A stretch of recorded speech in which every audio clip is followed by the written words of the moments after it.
By the way, I have a couple of readers that read my stuff and tell me that my description is not sufficient, and I'm probably the most descriptive guy that you're going to find, you know, other than Thomas Hardy. I think someone mentioned Thomas Hardy out there. But, you know, a lot of people who are looking for Thomas Hardy aren't going to find that in modern literature, because that's too pedantic and kind of, you know, a different kind of style for the modern era. But there's people that like that kind of thing. So let's at least kind of, let's make it so, well, you know what I'm talking about. How many times you've been reading through a novel and you get to a character and you have no idea what they look like?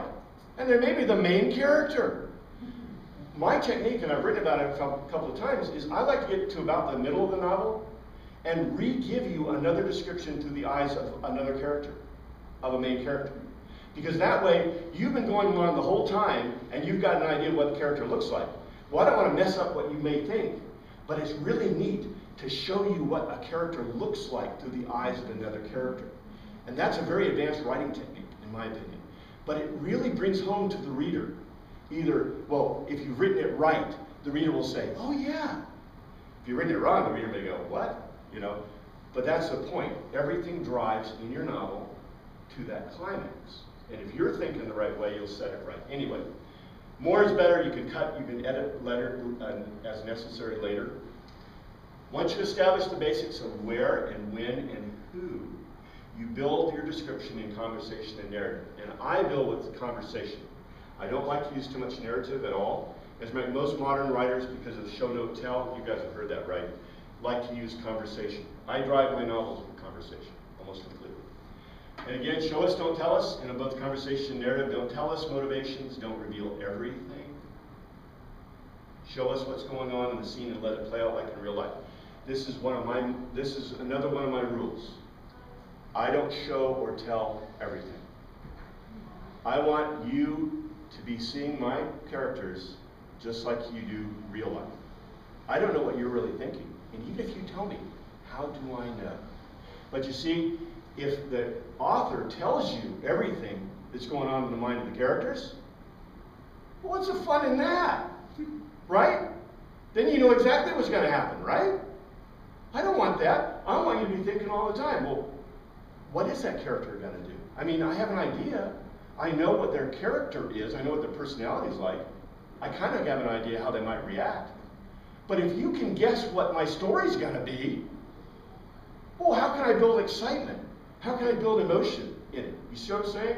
So this is another one of my dictums, I guess you'd say. Don't reveal everything. Like I said, you don't know the motivations of anybody. Half the time, I don't even know what I'm thinking myself. Right? You don't know what your own motivations are half the time. You just do it.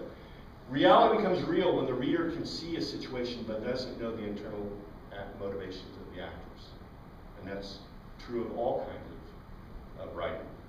You build the tension in the real, that's what builds tension in the real world. That's what builds tension in a scene. That's what builds tension in a novel, is you don't know what's going to happen. Let's see, you drive the scene in this conversation. Anyway, I've talked about this. Here's a great example of how to drive things in conversation. A simple example, I give a lot of these on my websites. Instead of telling us instead of telling us this, say that a girl is crying, you have another character state, there's no need to cry.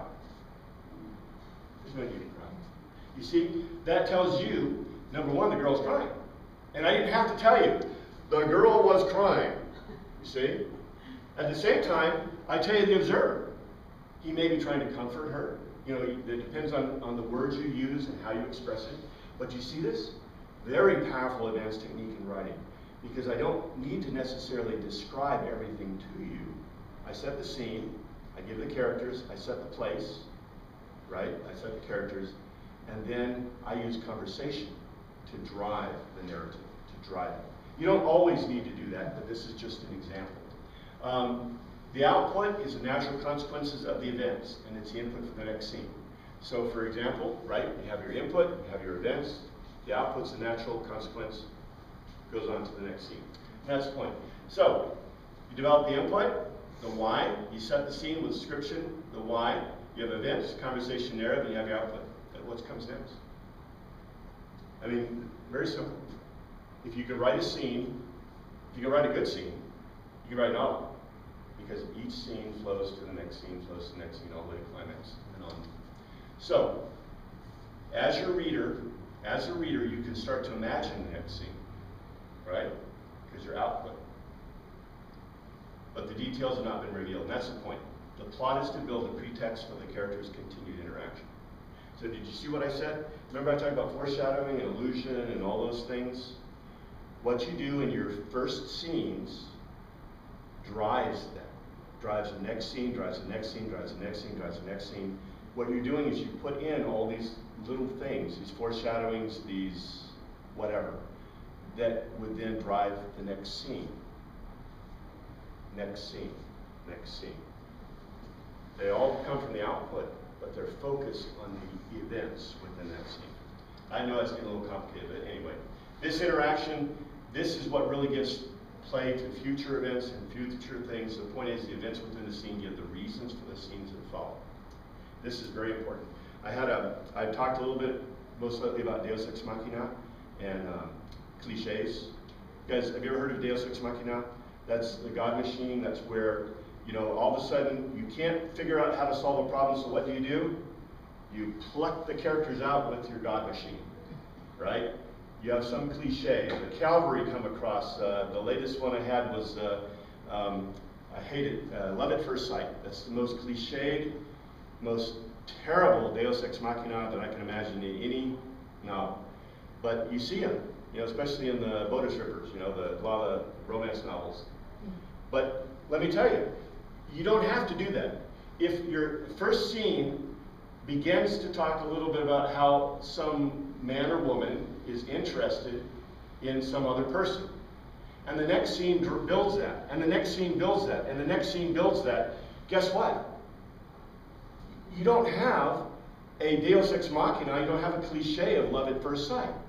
If you have someone able to make a cell phone call just before they're captured, you have a pretext for the cavalry to come, right?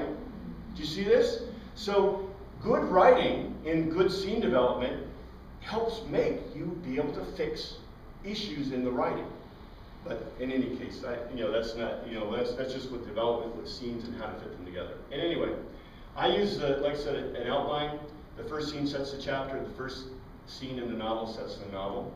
So do you see? I told you how you set a scene. You also set chapters the same way. You set novels the same way. Now, I have an example, but I don't know. Yeah, let's see. This is just an outlining the scenes. Beginning, implied input, events, output, implied to next scene, the rising action, series events. I've already talked about this. But can't hurt to repeat. I'm going to put these up on my website, so it'll be at ldalford.com under educator, and I'll put a specific thing in there so that you can get to these slides if you want them. I have an example, and this talks about theme and stuff like that. I've kind of talked about a lot of this already. I only have so much time, but I want to get to an example so you can see it. And I also want to give 5 minutes to that one. Here's my rules. Don't confuse your readers. I've said this multiple times, write clearly. Entertain your readers. Ground your readers in the writing setting. Don't show or tell everything. I mentioned those as my main points. And here I want to give an example. This is an example of both scene setting. This is also novel setting. This is from the first of a novel that I've written.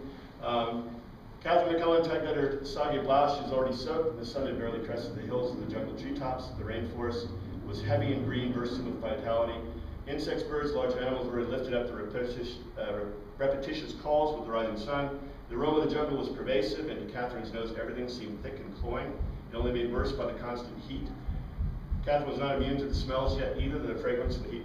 So you notice, smells, touch, feel, the heat, seeing what you see, it's already set. You know she's in a jungle someplace, right?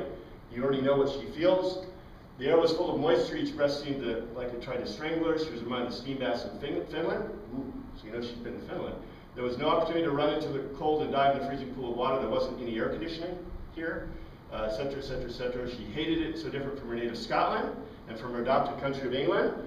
So, this is all narrative, but I've sure given you a lot of information about Catherine, haven't I?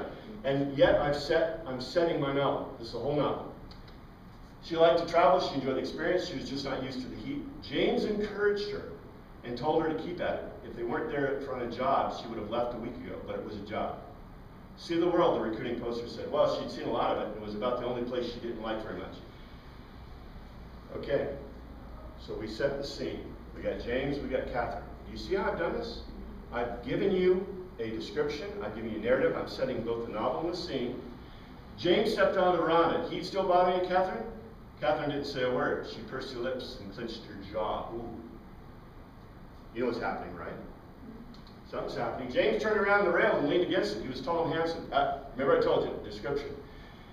Clean shaven. His hair was slightly tousled, always slightly tousled. It was brown and nondescript. His face, though handsome, was still nondescript. MI, military intelligence, like their agents and operatives, to look good, but not to draw too much attention. It was easier that way. James was strong and well trained. He was always treated her like a lady, even when he didn't have to, and when she didn't deserve it. Catherine knew she was pretty, perhaps sporty and beautiful. Remember I told you, describe the characters. Her face was freckled, sported a blazing green eyes, she had a heart-shaped lips, a heart-shaped face, her hair was red, and she was perhaps too thin. She wasn't very tall either. None of those characteristics ever seemed to affect her negatively. She spoke with a thick but approving Scottish brogue, made her a little difficult to understand at times. She knew she always showed a slightly harried look, and that was backed by overly brisk personality. She did have a raging temper. It was a prideful secret, but she kept it in check most of the time. When she let it out, it scared her. She'd let it out often, and she not at all since she'd been working for the organization. I've told you a whole lot about James and Catherine. I've set this novel, I've set this scene, there's more to it, because I wanted to show you don't show and tell everything. James checked his sidearm. He's still mad at me about last night? Catherine's eyes flashed at him. James tucked away his weapon and raised his hands. All the fight drained out of her. She looked out the jungle. It was my fault. They come on, it only get hotter the longer we delay. And this is the end of the chapter. After dinner, they took a nightcap with them to the room. James made a short foray to the veranda and smoked a cigar. Catherine rearranged the fresh flowers in an old silver pot in her nightstand. There's a lot of foreshadowing in this, by the way, for the novel. For a while through the window, she watched James as he scouted out the edge of the jungle. Catherine underdressed in the small bathroom. She wore as little as possible to bed. If she were by herself, she would have gone to bed naked. She hadn't done that with James for weeks, except last night. He wore his briefs. That wasn't an accommodation for her, it was service policy, funding the rules that govern spies. She hadn't let him touch her for a long time. He hadn't tried for a long time. She was a little ashamed of herself for getting involved with him that way. They weren't married, and she almost felt like an old married woman. And that is the kicker. That's the reason I want to give you this example, because in this example, the characters show no outward affection for one another. Did you notice? You don't know anything about their relationship, but you know a lot about their relationship. You know that they're sharing a room. You guess something happened. You know that he's at least a spy. She has something to do with it because she's part of the organization. I don't tell you what happened. I leave your imagination. You know something happened the night before. I never tell you in the whole book. There's no reason for you to know. You see? Because why should I reveal that to you? The point is not to reveal that information. That's the implied input to the scene, to the beginning scene. You see? That's not the important part of this novel. But it drives and builds the characters for you.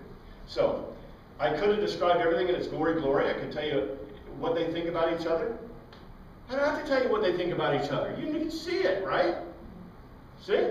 I show you what's going on and leave the rest to your imagination. And that's the point. That's the power of showing and not telling, and also the power of not revealing everything. So, you let the characters and their descriptions within the context of the novel build themselves. Now, I'm going to talk about, what's the name of the novel? That novel is The Children of Darkness and Light, and it's in consideration for my publisher. I hope it gets published. It's the one that I talked about, the two 10-year-olds running around in the Anglican school. Oh, really? Yeah, but that's the beginning of that novel. Well, we want to read it. You got our imagination going. Well, you can read one of my novels for free, and with commentary, but you got to put up with the fact that it comes in a series. It's called Daemon. That's the working title. The likely title is Axinia, The Enchantment and the Demon, which follows some other novels that are singular novels that have similar titles in my books. This is where you can find them. I daily blog about 1 to 2 pages of the novel with commentary, and I'm going to tell you how you could blog a novel if you want to. Number one, this is not for everyone. I recommend that you blog only a publishable novel. It has to be something that